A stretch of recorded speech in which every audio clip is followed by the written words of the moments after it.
Learning and teaching में इससे पहले के वीडियो में हमने बात की थी ओडीएल के बारे में। ओडीएल मतलब ओपन एंड डिस्टेंस लर्निंग के बारे में हमने बात की, हमने जाना, हमने समझा। और देखिए ओडीएल की एक खास बात क्या थी। सबसे खास बात है सेल्फ लर्निंग। आप में से भी काफ़ी सारे स्टूडेंट ऐसे होंगे जो इग्नू से या डीयू से या जामिया से आप कोरस्पोंडेंस से अपना ग्रेजुएशन या पोस्ट ग्रेजुएशन कर रहे होंगे। तो आप सबको पता होगा कि जब हम कोरस्पॉन्डेंस से, ओपन से या डिस्टेंस से जब हम कोई कोर्स करते हैं तो वहाँ पे लर्निंग की रिस्पॉन्सिबिलिटी 99% हमारे खुद की होती है। लर्निंग हम अपने एफर्ट से चीज़ों को सीखते हैं, चाहे हम वीडियो सर्च करें, चाहे हम कंटेंट से पढ़ें। तो आपकी हेल्प करने के लिए दूसरा कोई नहीं रहता या हमेशा कोई अवेलेबल नहीं रहता, आपको खुद से प्रयास करना पड़ता है। तो ओडीएल की सबसे खास बात क्या थी? Self learning. तो आज की इस वीडियो में हम सेल्फ लर्निंग के बारे में जानेंगे कि सेल्फ लर्निंग होती क्या है। तो वीडियो को आखिर तक देखिए। वीडियो कैसा लगा कमेंट करके जरूर बताइए। तो वीडियो को हम शुरू करते हैं और सबसे पहले हम जानते हैं कि सेल्फ लर्निंग स्वाधिगम होता क्या है।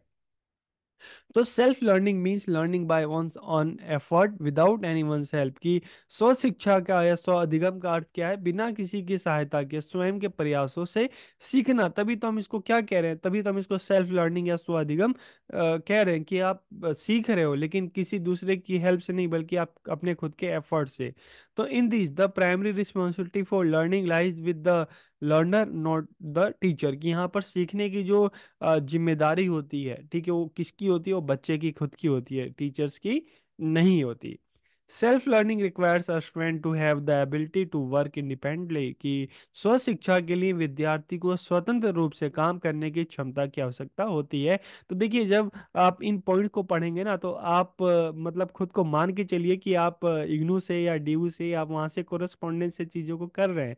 तो जब वहां से कर रहे हैं तो सारा एफर्ट्स आपको खुद से ही लगाना पड़ रहा है। कोई दूसरा आपको सिखाने या बताने नहीं आ रहा, आपके अपने खुद के एफर्ट लग रहे हैं। तो लर्निंग कैसे हो रही है? इंडिपेंडेंटली हो रही है, बिल्कुल स्वतंत्र रूप से हो रही है। This approach may be beneficial for those who prefer to learn at their own pace. की यह दृष्टिकोण उन लोगों के या बच्चों के लिए फायदेमंद है जो अपनी गति से अपने हिसाब से सीखना चाहते हैं। क्योंकि रेगुलर में तो क्या होता है, आप पे एक प्रेशर होता है कि नहीं अभी काम करो, अभी असाइनमेंट दो। लेकिन जब हम कोरेस्पॉन्डेंस से करते हैं ना तो इस तरह का कोई प्रेशर नहीं होता। हम अपनी गति से अपने हिसाब से चीज़ों को करते हैं, चीज़ों को जानते हैं, चीज़ों को सीखते हैं। इन दी स्टूडेंट आर सेल्फ मोटिवेटेड। तो इसमें क्या होता है कि विद्यार्थी स्व प्रेरित होता है कि नहीं मुझे आगे बढ़ना है तो मुझे करना पड़ेगा, मुझे पढ़ना पड़ेगा, मुझे अपनी मास्टर्स कंप्लीट करनी है, मुझे ग्रेजुएशन कंप्लीट करनी है, तो मुझे असाइनमेंट सबमिट करना पड़ेगा, मुझे एग्जाम देना पड़ेगा। तो यहाँ पर बच्चा सेल्फ मोटिवेटेड होता है। They know how to use available resources to find the answer to a question. कि वे जानते हैं कि किसी प्रश्न का उत्तर खोजने के लिए उपलब्ध संसाधनों का उपयोग कैसे करें। आपके पास जो स्टडी मटेरियल है या ऑनलाइन मटेरियल है, तो आंसर आपको चाहिए तो उसके लिए आपको एफर्ट करना पड़ेगा। तो आपको कौन सा आंसर कहाँ मिल सकता है, तो किस तरह से एफर्ट करना है, किस तरह से रिसोर्सेज को यूज करना है। ठीक है। तो इसमें अगर देखिए कुछ एग्जांपल की अगर हम बात करें तो वीडियोस, पॉडकास्ट, पॉडकास्ट मतलब रिकॉर्डेड जो ऑडियोस होते हैं, books, experiment, webinar, online certification and other format can be effective for this form of learning. की इसमें जब हम सेल्फ लर्निंग की बात करते हैं तो हम किसका किसका इस्तेमाल करते हैं? वीडियो का, पॉडकास्ट, ऑडियो, बुक्स का यूज़ करते हैं। ठीक है, खुद के एफर्ट्स भी हमारे होते हैं। ठीक है, वेबिनार है, ऑनलाइन प्रमाणन सर्टिफिकेशन है, ये अलग अलग तरीके से हम क्या करते हैं, हम चीज़ों को सीखते हैं, चीज़ों को जानते हैं। अब क्वेश्चन आता है स्टेप्स ऑफ सेल्फ लर्निंग। स्वाधिगम के चरण कौन से हैं, इसके स्टेजेस कौन कौन से हैं? तो देखिए जब हम सेल्फ लर्निंग की बात करते हैं ना तो सबसे पहले क्या होता है? सबसे पहले बिंग रेडी टू लर्न। की अधिगम के लिए आपको तैयार रहना चाहिए कि नहीं भाई मुझे पढ़ना है, मुझे अपनी ग्रेजुएशन करनी है, पोस्ट ग्रेजुएशन करनी है कॉरेस्पॉन्डेंस से। ठीक है, तो सबसे पहले खुद को रेडी करना पड़ता है। ठीक है, खुद का मन बनाना पड़ता है। उसके बाद ठीक है, आप रेडी हो गए पढ़ने के लिए, फिर अपने गोल्स डिसाइड करो, अधिगम के लक्ष्य निर्धारित करो कि कोई चीज़ करना चाहते हो तो क्यों करना चाहते हो।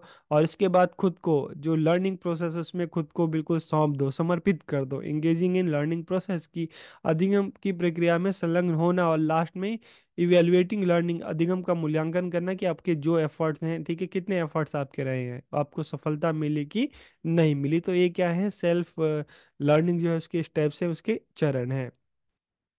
अब अगर इसके एडवांटेजेस की बात करें, लाभ की बात करें, तो it helps to learn various concept on your own without help, कि यह बिना सहायता के विभिन्न अवधारणा को स्वयं से सीखने में मदद करता है। It helps student to think critically, कि ये विद्यार्थियों को गंभीर रूप से सोचने में मदद करता है, कि जब आप खुद से पढ़ते हैं, एफर्ट करते हैं, बुक्स लेते हैं, सामने वीडियोस देखते हैं, तो फिर आप चीज़ों को सोचते हैं कि क्या सही है, क्या गलत है, क्या होना चाहिए, क्या नहीं होना चाहिए। तो it helps student to think critically, it helps in exploring different way of thinking to solve problem, के समस्याओं को हल करने के लिए सोचने के विभिन्न तरीकों की खोजने में मदद करता है। ठीक है, आप अक्सर चाहे आपको कंटेंट चाहिए, किसी का आंसर चाहिए, तो आप अपनी बुक्स देखते हैं, आप वीडियोस देखते हैं, तो अलग अलग आप तरीके इस्तेमाल करते हैं ताकि आपका आंसर आपको मिल सके।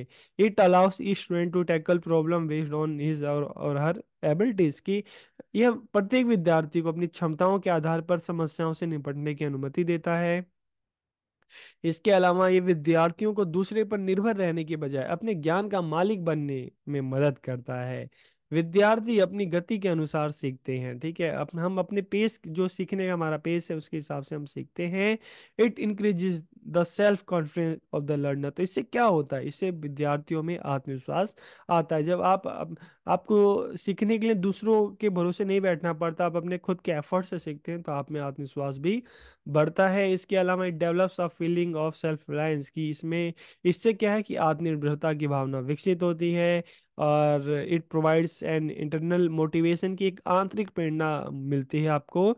It makes a person self discipline, की यह व्यक्ति को आत्म अनुशासित बनाता है, कि अब जब लर्निंग की जिम्मेदारी मेरी है, तो मुझे बिल्कुल डिसिप्लिन होकर चलना पड़ेगा, ताकि मैं चीज़ों को सही से सीख सकूं। और अगर इसके लिमिटेशंस की बात करते हैं, तो लिमिटेशंस क्या है?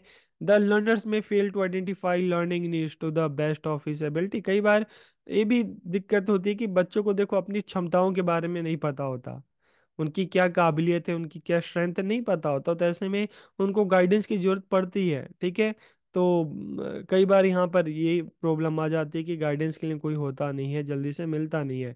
और रेगुलर टीचिंग लर्निंग की बात करें, तो वहाँ पर तो टीचर्स अवेलेबल होते हैं।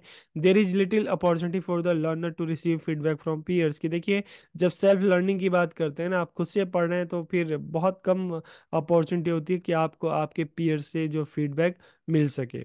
ठीक है, learners may find it difficult to evaluate their progress, किसी शिक्षार्थी को कई बार है कि अपने प्रोग्रेस का मूल्यांकन करना ही कठिन हो जाता है। कैसे पता चलेगा कि मेरे ये जो प्रोग्रेस है कहाँ है, मुझे कहाँ पर और मेहनत करने की जरूरत है। और लास्ट में there is a lack of proper guidance, की उचित मार्गदर्शन का अभाव रहता है। तो ये क्या हो गए, इसके लिमिटेशंस हो गए। तो आज की इस वीडियो में हमने सेल्फ लर्निंग की बात की, कि सेल्फ लर्निंग क्या है, उसके स्टेप्स क्या हैं, एडवांटेजेस क्या हैं, लिमिटेशंस क्या हैं। तो वीडियो आपको कैसी लगी, कमेंट करके जरूर बताइए। आप सबका बहुत बहुत धन्यवाद।